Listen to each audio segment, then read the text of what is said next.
يا ربي يا نبيل دين دعني يا رجعنا أعوذ بالله من الشيطان الرجيم بسم الله الرحمن الرحيم. Dari Malaysia. Baik, tak apa-apa. Saya bisa jawab cepat ini dari akun Mira 006420. Assalamualaikum Ustaz. Waalaikumsalam warahmatullahi wabarakatuh.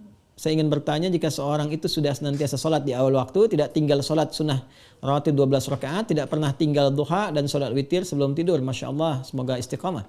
Tetapi pada masa yang sama dia banyak juga menonton drama-drama, ya, perkara lagha. Adakah dia itu dianggap lemah imannya, atau dia itu dikira tidak yakin akan hari akhirat, dan adakah amalnya itu sia-sia? Baik. Ada orang salat, ya, masih berbuat yang tidak penting. Nah, ini tengah-tengah antara maksiat dengan taat. Antara maksiat dengan taat, tengah-tengahnya lagha namanya. Di sini ada maksiat. Tengah-tengah antara taat dengan maksiat itu lagha, al-laghu. Hal yang tidak penting. Yang tidak penting ini belum tentu melahirkan dosa, tapi tidak disukai. Ya, tidak disukai karena berpotensi mendekatkan kepada maksiat ke sini. Saja? Baik, kita ambil contoh. Kalau maksiat ya jelas, ya, udah tahu ini. Ya, dari pandangan melihat yang terlarang. Pornografi, apalagi kalau porno aksi dan sebagainya, itu sudah maksiat. Ya. Nonton tontonan yang tak baik, bukan tuntunan, tontonan yang tidak layak menjadi tuntunan, maksiat. Ada drama-drama misalnya, ya, tak ada unsur terlihat langsung maksiatnya, tapi melalaikan. Melalaikan dari taat. Ya, waktu untuk baca Al-Quran hilang, waktu untuk bekerja, waktu untuk mengasah kemampuan berpikir hilang. Di sini laghu namanya. Ya, naik sepeda itu menyehatkan, bagus, baik. Sepeda putar-putar komplek, putar-putar distrik, gitu kan? Anda usia 40 tahun, ya, pakai sepeda olahraga bagus. Tapi kalau Anda putar-putar distrik, putar-putar komplek, pakai sepeda anak Anda yang 4 tahun, dosa tidak. Tapi lagha, menghasilkan perbuatan yang tak ada manfaat dan berpotensi melahirkan dosa pada diri orang lain. Kenapa tuanku, puantu, kok putar-putar komplek pakai sepeda anaknya yang 4 tahun? Dia usia 40 tahun. Ini tak ada manfaat. Ya, bertutur yang tak penting, banyak bicara yang tak penting, itu lagha namanya. Nah, di dalam Islam, gambaran keimanan itu nanti ditunjukkan dalam perbuatan. Ya, karena itu iman senantiasa bersanding dengan perbuatan, amal saleh. Ya, wal 'asr innal insana lafi khusr illal ladzina amanu wa 'amilus shalihat alladzina yu'minuna bil ghaib wa yuqimunas shalah ya ayyuhalladzina amanu kutiba 'alaikumus shiyam. Kalau Anda bertanya apakah perbuatan lagha menunjukkan kemudian lemahnya iman, kita jawab dulu.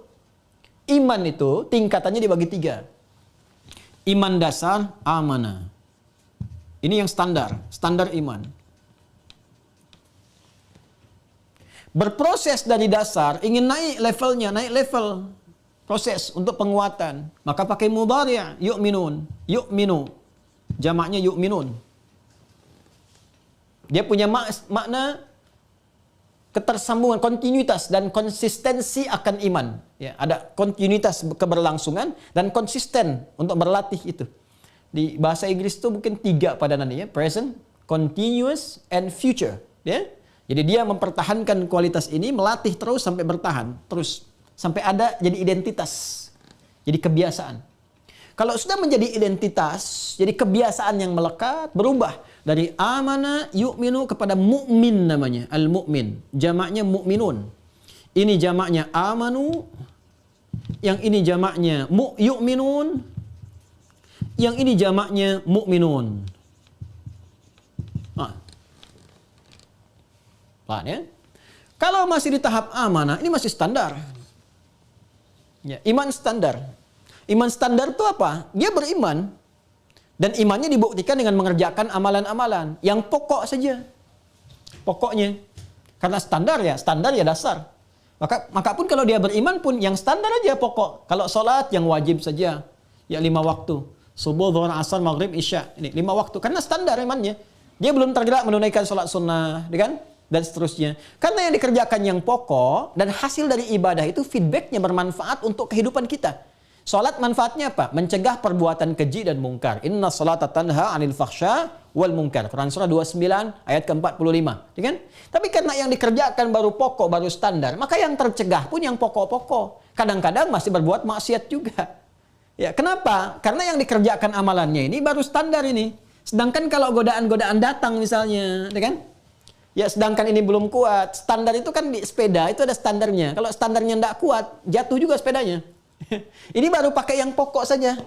Kejar salat fardu, amalan sunnah belum masuk dan seterusnya. Apa yang terjadi? Ya, kadang-kadang tidak bisa mengimbangi godaan-godaan yang datang. Setan itu kan punya strategi banyak. Ya, digoda dia dengan ini, digoda dengan itu. Karena itu iman pokok ini kalau tidak pernah dilatih dengan konsisten, itu rentan juga nanti ya terkena perbuatan-perbuatan yang digoda oleh setan sehingga bisa berpotensi terperosok pada maksiat. Ya. Akhirnya apa yang terjadi? Yang terjadi saling tutup saja. Berbuat salah, tutup lagi nanti oleh sholatnya. Salah lagi, tutup lagi. Demikian. Yang celaka kalau perbuatannya besar tak tertutup. Ini persoalan. Nah, untuk menguatkan ini, ya, supaya jangan sampai terjadi dia sholat tapi lisannya masih bertutur yang tak pantas. Dia ada yang bikin hoax. Dia masih sedang mencela. Ya, padahal dia sholat terlihat misalnya. Maka naikkan level supaya benteng kita pun makin kuat. Ya. Filter kita makin kuat untuk memfilter semua keburukan, mencegah keburukan-keburukan. Ini yang muncul baik, naikkan ke sini. Yu'min. Naik levelnya. Nah, karena itu ketika naik levelnya, ada konsistensi di ibadah itu, naik juga. Ya, salat bukan sekedar mengejar yang fardu, dia coba naikkan levelnya. Karena itu ketika Allah menyampaikan, membuka Al-Baqarah ayat 3, alladzina yu'minuna bil ghaib, disambung dengan wa yuqimunas shalah. Kalimat salatnya begini, lihat mushaf. Ya, lihat mushaf. Kalimat salatnya alif, lam, shad, lam, waw, ta marbutah. Nih. Di atas waw ada alif tegak gini. Kalimat salat itu ada tiga kata. Alif, lam, shad, lam, alif, ta marbutah. Alif, lam, shad, lam, waw, ta marbutah. Alif, shad, lam, waw, alif, ta maftuhah. Kalau begini satu, tunggal.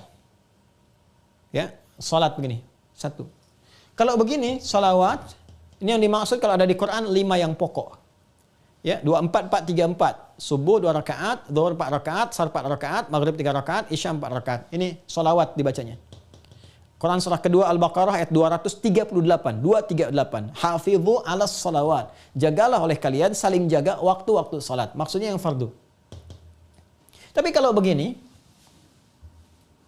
ini bentuknya mufrad, tapi maknanya jamak tanpa batas. Bentuknya tunggal, diksinya tunggal, tapi maknanya jamak tanpa batas. Artinya apa? Kalau bentuknya begini, ini mencakup yang fardu dan tambahan-tambahan yang nafilahnya, berhukum sunnah. Ya, Anda bisa cek. Ya. Nah, sekarang ayo kita kembali cross check ke Al-Baqarah ayat 3. Alladzina yu'minun, menggunakan kata yang kedua di atas standar, berlatih meningkatkan level. Yaitu orang yang terus mengupgrade imannya. Yu'min itu terus meningkatkan, mengupgrade, berlatih meningkatkan iman. Ya kan? Dengan cara apa? Salat pun ditingkatkan. Wa yuqimunas shalah. Dia mencoba menyempurnakan salat itu, ya kan? Dia tambah dari yang fardu dengan yang sunnah, tingkatkan. Nah, jadi kalau ada orang yang sudah masuk ke level yang kedua ini, ya, sudah mulai menambah yang fardu tambah dengan yang sunnah, sudah mulai rajin, kan? Sudah mulai pelan-pelan konsisten. Itu dia sedang naik, berita baiknya naik ke sini levelnya. Kalau sudah naik level, maka ini akan bergeser nih. Ya, yang maksiat ini ketika akan digodakan oleh setan, dia sudah punya ketahanan yang kuat sehingga nggak terjebak pada maksiat. Dia bisa tolak itu. Tapi ini masih mungkin. Karena itu setan masuk lewat pintu ini supaya menurunkan lagi level yu'minun ke amanah. Jelas ya? Makanya datang lewat logo. Benar pertanyaan Anda tadi. Ya, Anda mengatakan tadi, saya sudah salat, rawatib sudah, ya, witir sudah, tapi masih terjebak kepada logo. Betul, berarti sesuai. Karena setan masuknya lewat sini. Kalau maksiat tak mampu dia. Tonton saja ini, ada tayangan-tayangan begini. Oh, tidak, ini maksiat, haram hukumnya. Anda bisa bisa tinggalkan itu. Ya, tapi ini masih terjebak nih. Ya, lihat ini, yang ini kan tak ada adegan-adegan yang tidak baiknya, tapi menghabiskan waktu, kan? Tapi bagaimana lagi menepikan yang produktif yang lain untuk berpikir, mengerjakan yang manfaat, bisa menulis, bisa dengan keluarga dan sebagainya. Ini hilang waktu karena ini. Ya, jadi kalau sudah ada yang seperti ini, satu sisi berbahagia karena level naik ke sini, sisi lain motivasi. Nah, ini caranya. Kalau kita sudah menemukan ini nih clue-nya. Ini harus memotivasi kita untuk naikkan level sampai ke sini, ke taat, sepenuhnya taat, dan naik level dari yu'minun ke al-mu'minun. Bagaimana caranya? Kita tidak bisa menolak provokasi setan karena setan tetap menggoda. Tapi dengan memahami fikihnya kita bisa menghindarinya. Ya. Bagaimana cara mengalihkan ya keadaan kita dari yu'minun kepada mu'minun? Pertama, Al-Quran memberikan petunjuk kepada kita, perbaiki kualitas. Nah, bukan kuantitas. Kalau di sini masih kuantitas tadi. Anda mengatakan saya sudah sholatnya tambah dengan sunnah rawatib, tambah dengan witir, cek kualitasnya. Bagaimana kualitas yang fardu itu? Khusyuk tak? Bagaimana kualitas yang sunnah itu? Khusyuk tak? Motivasinya apa? Ya, coba perbaiki kekhusyuannya, khusyuk.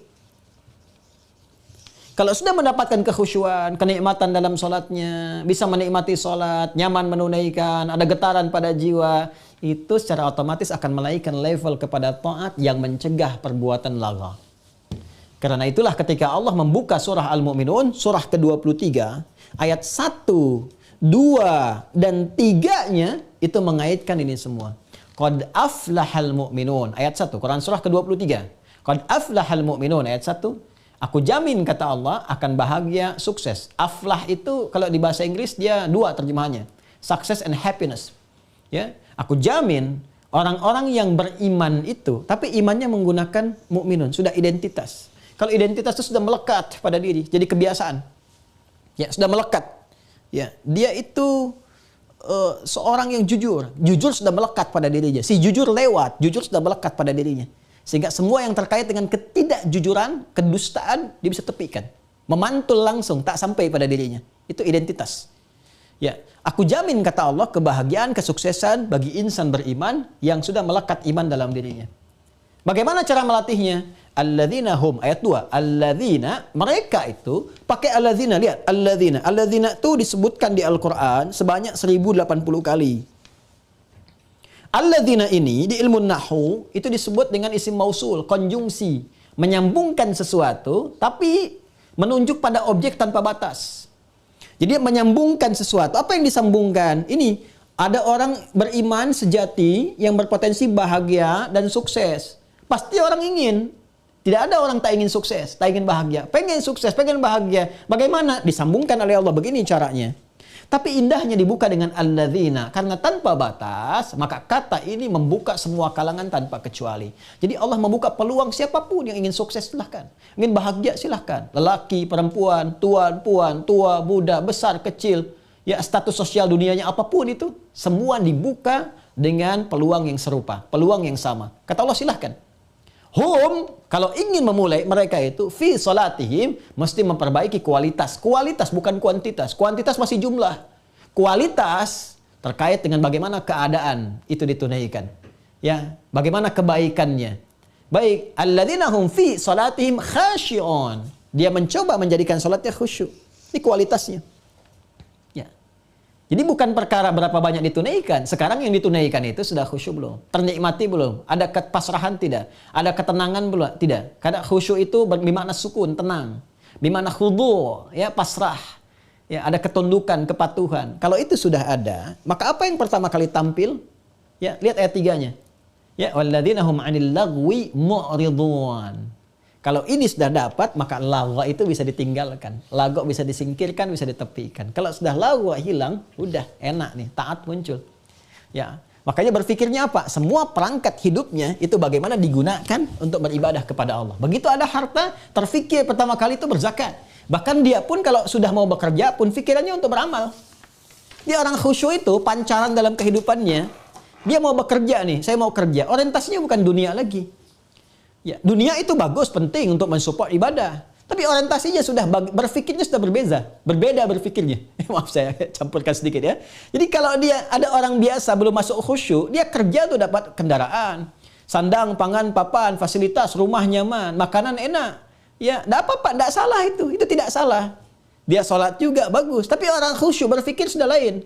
Dia sholat supaya mendapatkan harta, bisa berzakat. Ya, dia sholat untuk dapat kehusyuan. Dia bekerja, saya koreksi, dia bekerja Orientasinya apa? Dapat harta supaya bisa zakat, supaya bisa infak, supaya bisa sedekah. Dia salat membangun kekhusyuan supaya lebih dekat dengan Allah. Dia belajar yang dengan ilmu itu memantapkan tauhidnya kepada Allah. Itu khusyuk namanya. Kalau sudah dapat khusyuk, anil lagwi mu'ridhan. Maka yang tak penting lewat. Ya, makanya bicaranya pada yang penting saja. Yang tak penting dia tak bicara. Ya, bukan tak bercanda, Nabi bercanda. Candanya pun ada hikmahnya. Ya, diamnya ada maknanya. Bahkan wajahnya pun saat dipandang itu punya hikmah tersendiri. Anda kalau memandang wajah ustadz-ustadzah tertentu, alim, ulama, itu kesannya beda di hati. Ya, bahkan orang-orang tertentu kalau dipandang tuh mengingatkan akhirat, mengingatkan tahajud, mengingatkan dosa untuk kita istighfari. Itu sampai ke situ levelnya. Ya, karena itu saya ingin katakan pertama selamat, Anda sudah sampai pada level yang kedua. Tinggal naikkan level pada yang ketiga, ya, perbaiki kualitas salatnya. Kita ada kajian kan di Mira tentang makna khusyuk, ya, dipelajari itu dan semoga mengantarkan itu semua pada pemahaman yang baik. Jika ada salah dalam uraian saya, itu mutlak salah saya pribadi. Ya, tak ada hubungan dengan sempurnanya syariat. Ya, tak ada hubungan dengan sempurnanya semua yang terkait dengan hukum Allah Subhanahu wa taala dan petunjuk Rasulullah sallallahu alaihi wasallam. Itu karena kelemahan ilmu, kekurangan ilmu yang saya dapati, dan mudah-mudahan dengan itu Allah bisa menyempurnakan dengan informasi-informasi lainnya. Tapi kalau ada kebenaran, kebaikan, itu semua bersumber dari petunjuk Allah dan Rasulnya, silahkan didapatkan, dipelajari, kemudian diyakini, diimplementasikan dan didakwahkan semampu yang kita bisa lakukan pada orang-orang sekitaran kita.